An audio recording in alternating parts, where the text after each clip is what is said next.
It's New York, 1913. Police had been alerted to body parts of a young woman in the Hudson River, and it, of course, was a mystery. Who was she? Why did this happen? And who did it? The murder happened September 2nd, 1913. On September 14th, Reverend Hans Schmidt, who was the assistant rector at St. Joseph's Roman Catholic Church in Harlem, has been arrested. What? Yeah. With the murder of Anna Amular, a housekeeper. He confessed to the killing. Motive? He initially told the police, quote, "I killed her because I loved her so much," end quote. But the police don't think the true motive was quite so poetic and flowery. They believe that Anna was perhaps about to become a mom. Well, my word, why would the priest... Oh. Hans made a different motive statement to Father Evans, a chaplain at the Tombs prison in New York, where Hans was taken after his arrest and confession. Quote, "It was the command of Saint Elizabeth of Hungary, my patron saint. Saint Elizabeth commanded this sacrifice like Abraham's sacrifice of blood. So I killed Anna and drank some of her blood to consummate the sacrifice," end quote. If you're worried that I'm doing another vampire story, no, not to worry. Hans was many things, but not a vampire. Reverend Hans Schmidt. The priest, according to his story, was born Johannes Schmidt in Aschaffenburg, Germany in 1881. He attended college and at the age of 18 enrolled in St. Augustine's Seminary in Mainz. And in December 1904 was ordained. He held several charges in Germany and then came to America because of poor health. After remaining in New York City a short time, he was assigned to a church in Louisville, Kentucky. Apparently, he did little there, kept his own counsel, kept his own company, had few visitors. He performed no real functions according to others, except doing the same kind of mass a couple of times in small parishes. He left, telling the Reverend he was heading east. In 1909, he went to Trenton, New Jersey, and in December 1910, he became assistant to Father Braun, rector of St. Boniface's Church, where he met Anna, who was a servant at the church. In November 1912, Schmidt left St. Boniface to become assistant rector at St. Joseph's Church, the assignment he held at the time of his arrest. We'll learn much more about Hans in a bit. Anna Amular. Little is known of the history of the murder victim, Anna, before she took employment in the St. Boniface parish house the week before Christmas 1910. According to a statement issued by Father Braun of St. Boniface's, she left the parish house in the summer of 1911, returning on Thanksgiving Day 1912, and left the second time August 30th, 1913. At this time, she said she was about to be married and was going to Ohio to live. Father Braun said that he and his sister, who was his housekeeper, had become attached to the girl because she was very pleasant and a faithful worker. Quote, "All I know about her is that she came to this country from Germany about 2.5 years ago. I understand she was an orphan, and I have a dim recollection that she may have possibly come to us through an advertisement that I placed in a newspaper for a girl. While she had no credentials, I employed her," end quote.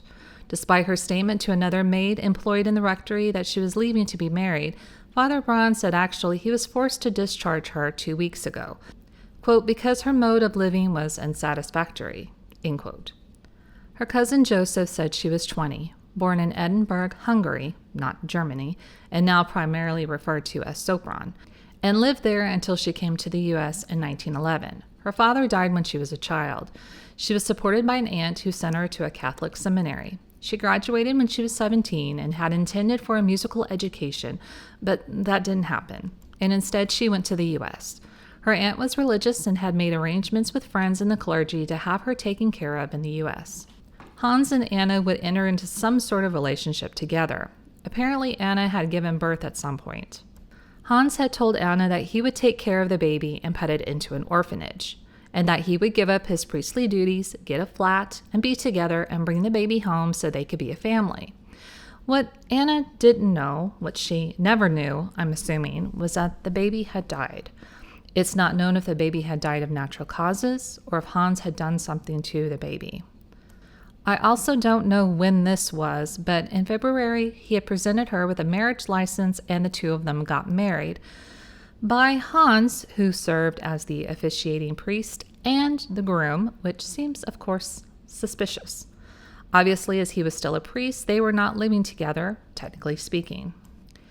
Anna's conversation with her friend Miss Hurt days before Anna would quit the rectory to live in the flat was that she had lost faith in what Hans had told her about the whole being a family thing. She had also told Miss Hurt that she was in, quote, great trouble, end quote. Though Miss Hurt pressed Anna to tell her everything to unburden herself, Anna didn't, promising that if things didn't get better in the next week, she would tell Miss Hurt and also tell Father Braun, pastor of the St. Boniface's Church. We don't know what the great trouble was, whether she was pregnant again, if it had to do with concerns with Hans, we don't know. Supposedly, Hans had promised Anna that on September 2nd, he would come to Anna's flat and live with her. It was believed that he only made this promise at the threat of her potentially telling someone everything. So on September 2nd, rather than moving in with her, he crept into the flat and killed her. The confession. Quote, I met Anna Amular 2 years ago at the parish house of St. Boniface Church. She was employed as a servant there. I was attracted to her beauty. I became infatuated with her. I loved her.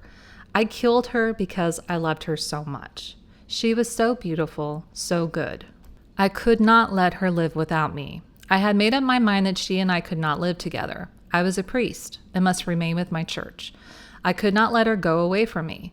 So I opened the door of the flat. I awakened her. I told her I had come to fulfill my threat. Then I drew the knife across her throat. I cut the body into 6 pieces. I made trips to the Fort Lee ferry, each time with a part of her precious body in a bundle. When the ferry boat reached the middle of the stream, I would throw a piece into the water, and when the boat reached the other side of the river, I would return and go back to the flat. After I disposed of the body, I wanted to destroy all evidence of the crime. I took the mattress on which I had slain her and carried it to a vacant lot, and there I burned it. I am guilty. That is all I can say. I must pay the penalty. There is nothing else for me to do. But I loved Anna Amular. She wanted me to marry her, and I procured a marriage license. She trusted me. I am a priest and ordained to perform the marriage ceremony, so when she insisted upon a ceremony, I married myself to her. There was no need of any other priest doing it. It was just as absolute as if I had called in another person with authority to perform a marriage ceremony. She was my wife. End quote. So what happened between the murder and the arrest, between September 2nd and September 14th? Not much is known what happened during that almost 2-week period of time, except that Hans continued to do his church stuff.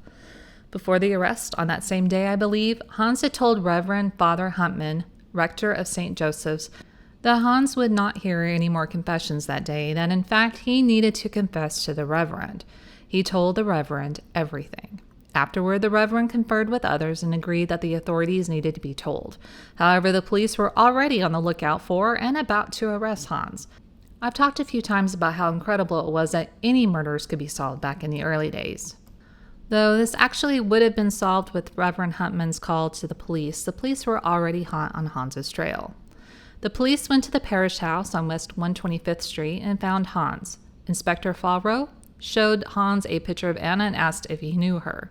Hans asked if the inspector was a police officer, already knowing that the jig was up. He asked for permission to change his clothes, and when he left the room to go do so, was when he tried to cut his own throat with a safety razor blade. He didn't succeed and was taken into custody. The evidence.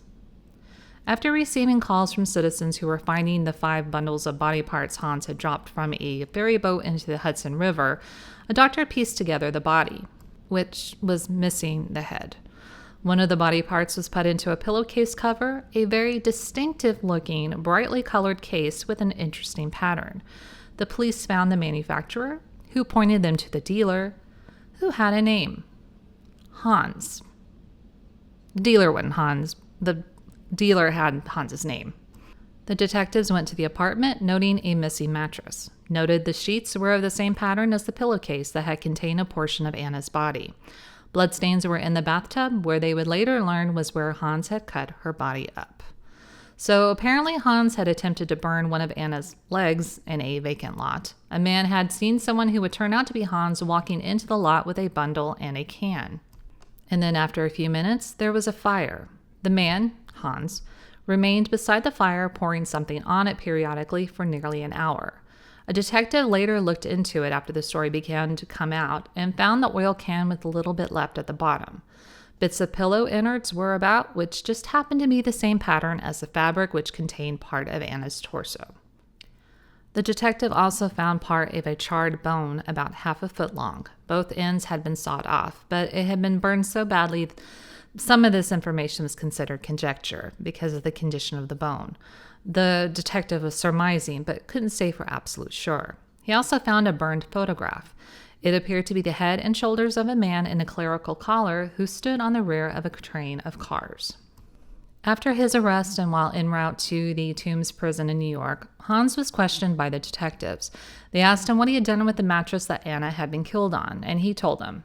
They said Inspector Favreau stopped the driving machine at the vacant lot, and the charred tenons of the mattress were found. Then Schmidt was asked where he bought the knife and the saw with which the body of Miss Anna Amular was cut up. He indicated a shop as they passed by. The car was stopped, and Schmidt pointed to a knife with a 10-inch blade in the window as practically identical with the one he used.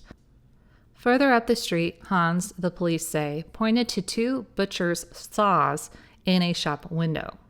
Hans would say that he had put Anna's head in the river, but it would never be found, even after divers were sent to locate it. Detectives think he burned it in a lot near 7th Avenue and 157th Street, but again, never found. Defense would try to say that the police had no way of knowing then that this was actually Anna without the head. But a friend of Anna's, Miss Hurt, who worked with Anna at the church, would identify her by some marks and scars on the body, which, bless Miss Hart, that must have been horrible to have to do. So, open and shut case. No, that's not all there is. Hans seemingly led quite the double life, which involved a lot more criminal stuff. Priest stuff. So in Germany. Now, remember that Hans had become a priest when he was in Germany, before he came to the U.S. The church may be trying to save face by saying Hans was an imposter, that the real Hans Schmidt had died and that Hans had taken over his identity. Just saying now, this actually wasn't the case. Monsignor Laval, Vicar General of the Archdiocese of New York, quote, "We have cabled for information to Mainz, Alsace. He presented ordination papers from there. We hope, of course, to be able to prove that this unspeakable monster was an impostor and that he had been using forged papers. He came to this diocese with credentials which were apparently authentic, but we know practically nothing of him. I understand that he told priests at the Tombs that St. Elizabeth ordained him. A church investigation is in progress. We will take whatever action is necessary." End quote. From far off Mainz, Germany, there came yesterday to Monsignor Joseph V. Mooney, Vicar General of the Archdiocese of New York, a cablegram from the secretary of the bishop which said that Schmidt had been declared insane there and suspended by the bishop. The message read, quote, "Schmidt born at Aschaffenburg, priest of Diocese of Mainz, ran away from Mainz because of attempted frauds. Arrested by police, declared insane by court, and discharged. Suspended by bishop for acts and for presenting falsified documents regarding studies he pretended to have made. Then left diocese." End quote. After he came to the U.S. and had been at St. Francis's for a bit, St. Francis Church sent a letter to Hans in 1910. Quote, "You are hereby notified that you must leave this diocese immediately. It is evident to me that you are wanting in common sense, and therefore I do not desire to have anything more to do with you." End quote. This was with regards to disobeying church rules by performing a marriage without proper dispensation and because of complaints by parishioners about his conduct. An unnamed priest with St. Joseph said, quote, "God knows how many Harlem couples believe themselves to be married and who are not married at all. I hope there are not many, but we have discovered some. Recently, Schmidt had been performing marriages for which he had no licenses and which he did not record on the church books. It is clear that these marriages are illegal and must be performed again." End quote. Forgery. So the people in Mainz, Germany had already said that he had done some stuff with forgeries. Yeah. Apparently, Hans had been arrested in Germany for forgery at one time, offering to sell forged certificates and diplomas to students. He allegedly sent more than 200 letters to students in Munich, stating that he would provide assistance to them in their examinations as a mental specialist. They would not have to pay unless they passed. He signed the letters as Dr. Xantor. His room in Munich revealed fill-in-the-blank diploma forms and seals of the Latin School in Mainz and the Secretary of the University of Munich. Counterfeit. This is the other part of the story that was heavily discussed in the newspapers, in addition to the murder.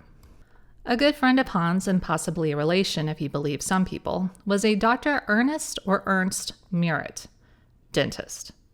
Except he wasn't a dentist. He apparently went to the Hans Schmidt School of Scamming. Murat had rented an apartment under the name of George Miller at 516 West 134th Street. Tenants in the building would say that Murat, Hans, and Murat's dental office housekeeper, Bertha, would get there as early as 8 a.m. and stay until 10 p.m., but never spent the night. Murat admits to not practicing with the proper dental license. He studied dentistry in Berlin but did not pass his exams.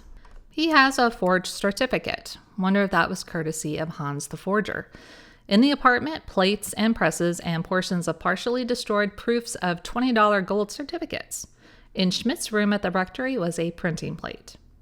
In the George Miller rented flat of Murat's, Hans and Murat had told the landlords that they were medical students doing experiments, when in fact they were counterfeiters doing experiments with counterfeiting. From what I could glean, this was a relatively new venture, and I'm not sure they had got much in the way of counterfeit currency out into the general public. Those who live in the neighborhood of the fake dentist, Dr. Murat, with whom Hans had a counterfeiting scheme, Hans visited the flat almost nightly, and apparently there were a lot of women and girls about until the early morning hours, which contradicts other witnesses who said nobody spent the night, but yick. If you need a pause to get some disinfectant, please do. When asked if his bestie Murat had anything to do with the murder, Hans said, quote, "Murat had nothing to do with the sacrifice. A priest alone can make a sacrifice, and I made the sacrifice complete by drinking the blood." End quote. Brag much? Thievery and burglary. Apparently, one Christmas, Hans had collected money from parishioners, for which there has not been accounting for. Totals could be up to $1,000. Hans had also stolen $400 from a church's Easter collection and had robbed a visiting priest. The priest's missing bag was found at Hans's house. Impersonating a doctor. Hans, in addition to all of the other illegal things he did, also engaged in illicit medical practices. He admitted to his own lawyers that he thought there were too many people in the world and that he had believed it was his duty to check births. They found in his effects business cards with the name Dr. Emile Molière, an assistant surgeon in the Municipal Women's Hospital of Paris, France. When asked about these cards, he said with a freaking smile that he was Dr. Molière. He had studied overpopulation and that there were too many children being born, particularly among the poor. Quote, "So I decided," he is said to have declared, "that so far as it was possible, I would alleviate those conditions simply by preventing the birth of children." I did not easily see where anything came of this later. In his rooms were found drugs and other medications that are illegal to have in your possession. In another newspaper, he had apparently practiced under the name Dr. Van Loor. The Daybook, September 20th, 1913. Quote, "Schmidt informed the detectives that he had planned wholesale slaughter of God's afflicted, the cripples, those with incurable ailments, and all who found life a burden. He proposed to execute them by shooting, poisoning, or dissection, which he declared is the easiest form of death. He said he wanted to accommodate all who wanted to die, yet were too cowardly to seek their own destruction." End quote. So is he insane? Or is he a sham? A man named Alphonse Kubel, claiming to be a lawyer, showed up at the Tombs prison to see Hans after he'd been taken there. Hans denied him. Quote, "You and I don't understand this. God and Abraham only will be able to clear up the matter. If I need a lawyer, God will send you to me. But my case is past human aid. I am content to receive the punishment ordered." End quote. Kubel was carrying a picture of Anna, which Hans grabbed and kissed it several times, and then handed it back to Kubel, saying, quote, "I don't like the taste." End quote. He would eventually accept Kubel as his lawyer. Quote, "Of course I am a priest. I was properly ordained too. As to my sanity, I will say all great men who have done things out of the ordinary are considered insane nowadays." End quote. September 17, 1913, Atlanta, Georgian.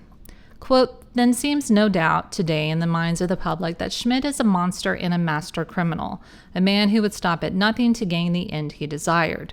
And it is the belief of most of those who have come in contact with a man that his expressions, intended to create the impression that he is a madman, is a part of a shrewd scheme by which he intends to cheat the death chair.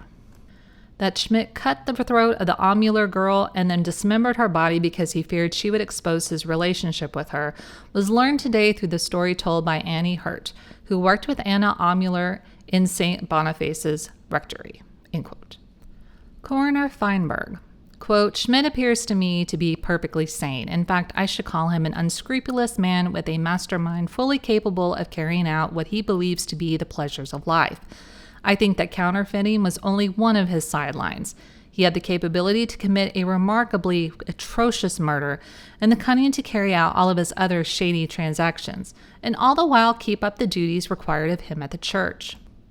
I feel sure that all of this goes a long way to prove that he is sane. End quote. Court. September 19, 1913. Bestie Muret is in court pleading guilty to a weapons charge. It's blatantly said that this is basically just so the police could hold on to him for a bit while they do some detectiving into his other counterfeiting activities.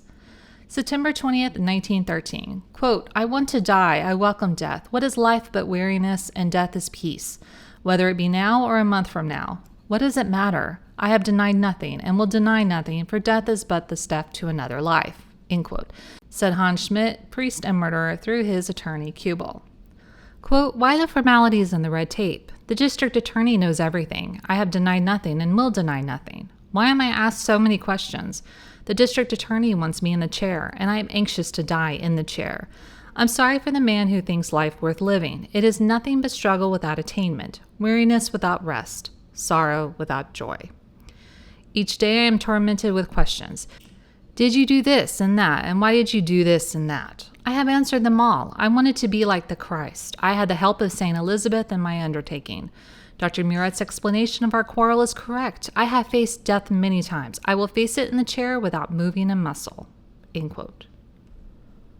When he was confronted with some blank death certificates that were found, he answered that he had intended to use them when disposing of Anna's body when it came to him that his sacrifice wouldn't be complete without the introduction of water. So he put her body in the river instead. Most seem unimpressed with Hans's statements, feeling that he really is just shamming everyone. Detectives are convinced that he had planned to do the insanity bit long before he had even committed murder, even rehearsing it. That the murder was premeditated? Because why else would he need blank death certificates by his own reckoning? September 24th, 1913. Bertha Zeck, maid at Murat's dental office. She said she didn't know anything about what Murat and Hans were up to, but Hans did visit frequently, as did many women who remained until late at night. Disinfecting time. September 26, 1913. Dr. Ernest Murat will be a chief witness against Hans in return for a bit of leniency regarding the weapons charge. October 3rd. It's at the coroner's inquest regarding Anna's murder where Hans lost his you-know-what. Coroner Feinberg had just stated that Anna's remains would be buried at Potter's Field with the other poor people unless someone came forward and provided funds to have her buried in consecrated ground. Hans rose from his chair, ripped off his rosary, tore it to bits, and hurled it towards the coroner, who I believe ducked and it hit a reporter. Hans also threw a $2 bill at Coroner Feinberg. I guess the $2 was for the burial? This was in the presence of the coroner's jury, which newspapers curiously recounted as being made up of millionaires. Apparently one was a traction magnate, along with an Astor, and a few other notable moneybags guys. One of the witnesses at the inquest was a young girl who unfortunately was one of the finders of part of Anna's body in the river. Another witness, a doctor, had two parts of the body and then later more, basically able to fit them together like puzzle pieces. He claimed then that the death was due to hemorrhage. This confirmed the belief that Anna's body had been cut into parts while she was still alive. Hans would say she had died first. There were identifying marks on Anna's body which were agreed upon by Miss Hurt, who worked at the rectory where Anna worked. Detectives brought forth a pencil sketch that Hans had done, showing where he had cut her body into parts. The detectives also spoke of Hans's confession. And then after all of that, quote, "We, the jury, believe that Anna Amular came to her death on September 2nd, 1913, at 68 Broadhurst Avenue at the hands of Hans Schmidt," end quote. Now we're going to the grand jury. Hans's attorney, Kubel, blamed the coroner for the courthouse hoopla, stating that Anna had $300 in the bank and there was no reason she needed to be buried in the pauper cemetery, which I believe she did end up actually being buried there, according to findagrave.com. It's about this time that Dr. Ernest Murat, a so-called dentist, and his housekeeper Bertha were brought into custody. Dr. Murat on counterfeiting and Bertha as a witness. October 28th, Murat is guilty of 2 counts of making and possessing counterfeiting apparatus, not guilty of conspiracy with Schmidt to counterfeit U.S. gold certificates. This was regardless of the fact that during the trial, Hans, as witness, said, quote, "I made the money. I did it. It's no person's business why I did it. That is between God and me. Murat refused to help me. I bought the whole equipment. Murat had nothing to do with my murder of Anna Amular. He never met her. I murdered her," end quote. Apparently, Hans had done a lot of the counterfeiting at the vestry of the St. Joseph's Church in his room. October 30th. Dr. Murat, co-conspirator with Hans with regards to counterfeiting U.S. coins, was convicted and sentenced to 7.5 years in Atlanta prison. Though Hans took the rap for it completely during his witness statement, the jury convicted Murat. It was to be said that the counterfeiting equipment was in Murat's home. So, December 9th, Hans's trial starts. Hans had it out with his lawyers who wanted to try to delay the trial. Hans burst out, quote, "Why delay? I killed the girl. I want to die for it. I'm tired of this cell and this delay," end quote. December 10th, Hans's father and sister are on their way to New York to try to save Hans from the electric chair. Supposedly, they will be claiming he's been insane for years. December 11th, on the arrival of Hans's father that morning, he refused to recognize his father. That afternoon, he apparently fell to his knees in the DA's office and kissed his father's hand, begging for forgiveness. His sister Elizabeth was there also, and he hugged her affectionately. They spoke with Hans for a half hour, but he wept the entire time until he was taken back to his cell. December 12th, Hans's confession to the police was read in court. Apparently, Hans had little reaction.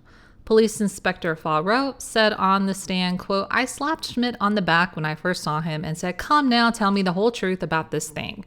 Schmidt sank into the chair, buried his face in his hands, and began to cry. Presently, he said, quote, 'I killed her because I loved her,' end quote."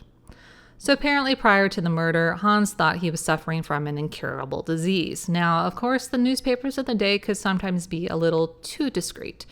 I'm going to assume it was syphilis. So a Dr. Leo testified in court that Hans had brought Anna in to see him, and after examination, he determined that she had poison ivy, not the disease that Hans thought he had. Anna refused to let Hans in the room during the examination, and Dr. Leo said that she had told Dr. Leo, quote, "I am afraid of him. I think he will do me harm. Father Schmidt is wholly crazy," end quote. 3 or 4 days after the murder and before the confession, Hans had gone to see Dr. Leo about a cut on his finger, which had become infected. Dr. Leo asked in passing how Anna was doing with the poison ivy, and Hans told the doctor, quote, "The poison ivy will never bother her again," end quote. Dr. Leo said that medically he considered Hans to be eccentric and irrational. When Dr. Leo had seen Hans at the rectory, that occasionally Hans would jump up from a chair, pick up a zither, and would sing and play a wild song. You know, as you do. December 18th, Hans wants to be his own witness and said that he would get rid of his lawyers if they don't let him. Quote, "Heaven prompts me to take the stand in my own defense," end quote. Defense is still pushing for insanity, even though Hans says he's sane and guilty. Defense witnesses trying to prove Hans was or is insane testified to these acts. Number 1. When a priest in Germany, he often went about his duties bare-legged and clad only in his cassock.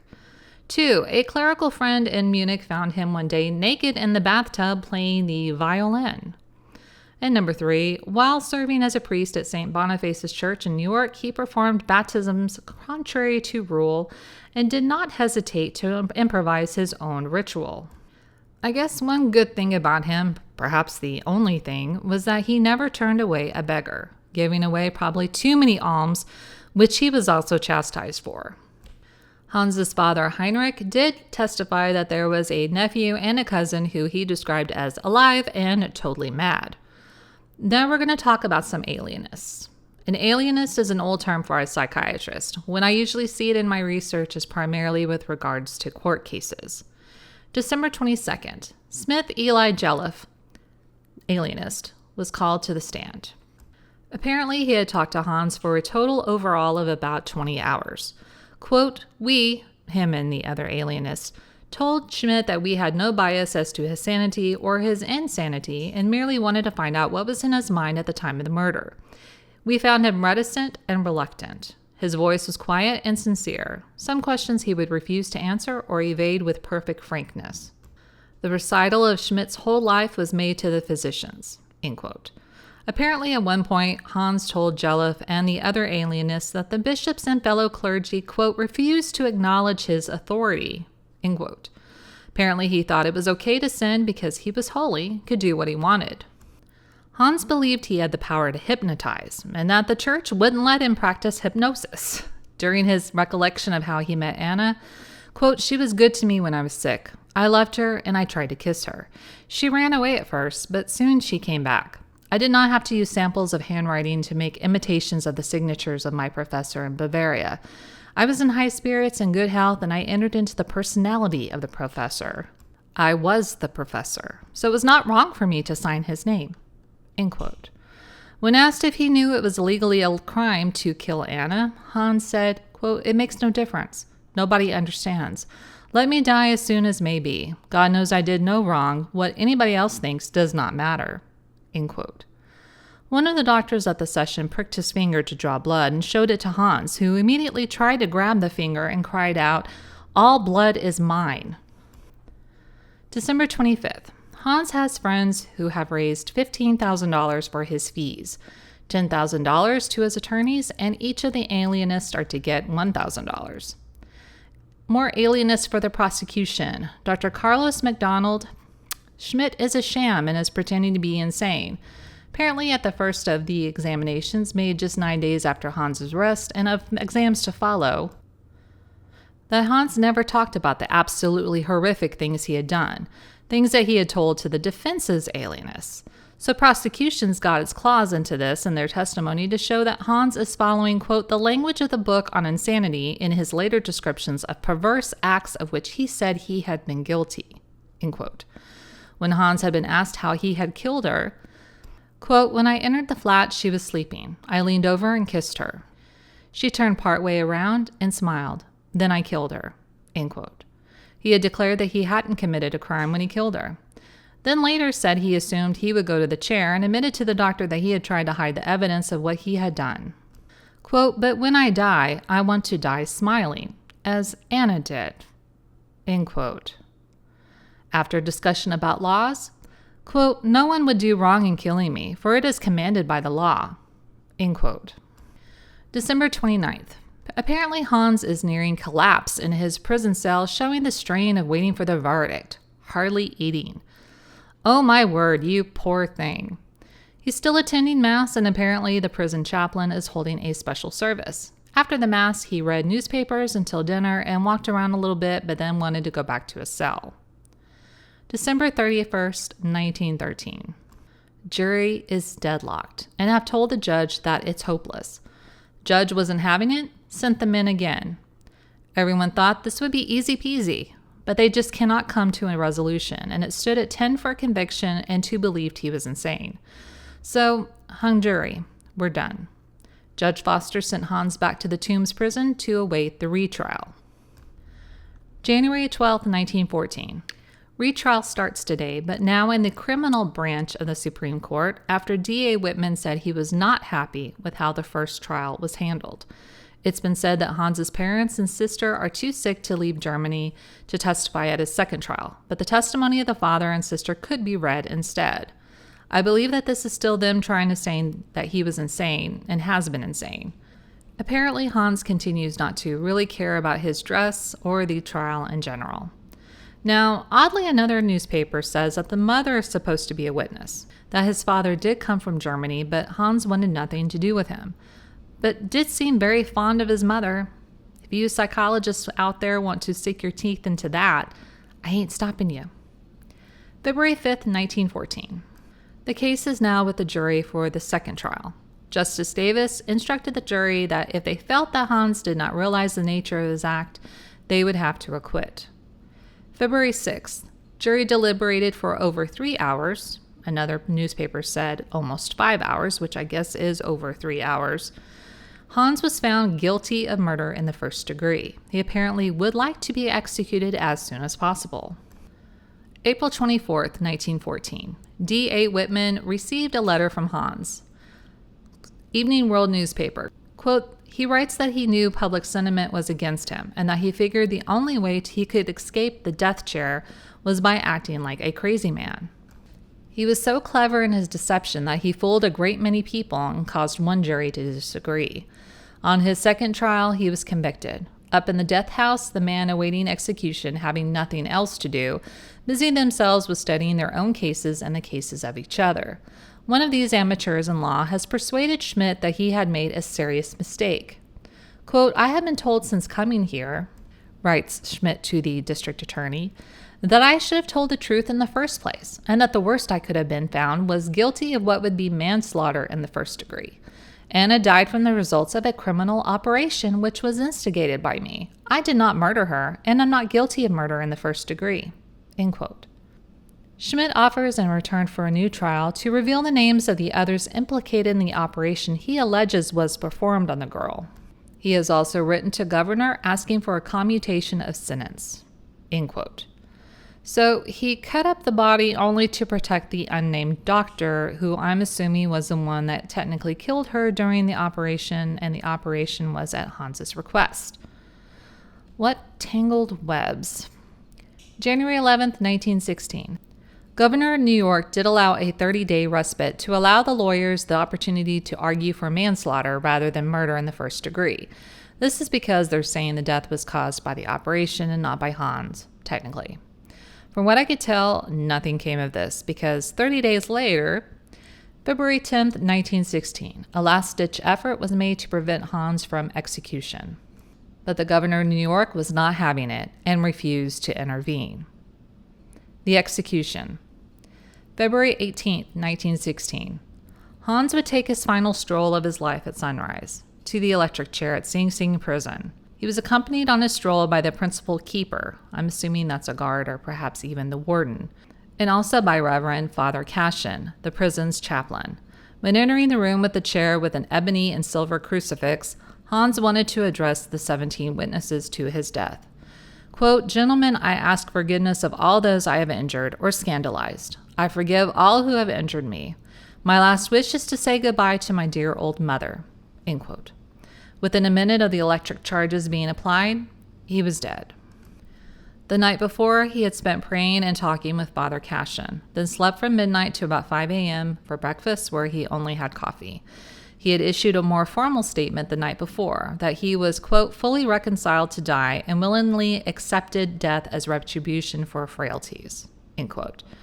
However, because God forbid we just confess, he stated that he was going to be executed for, quote, lying and not for murder, end quote.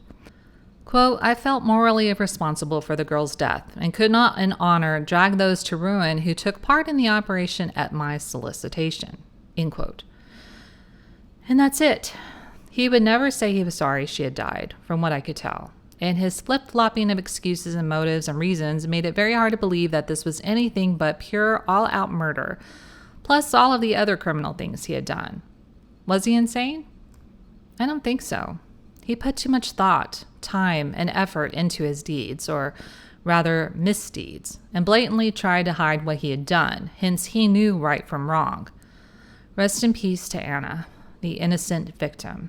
And Lord knows how many victims he had between his forgery, counterfeiting, doctor impersonating. Makes you sick to think just how many people he had affected.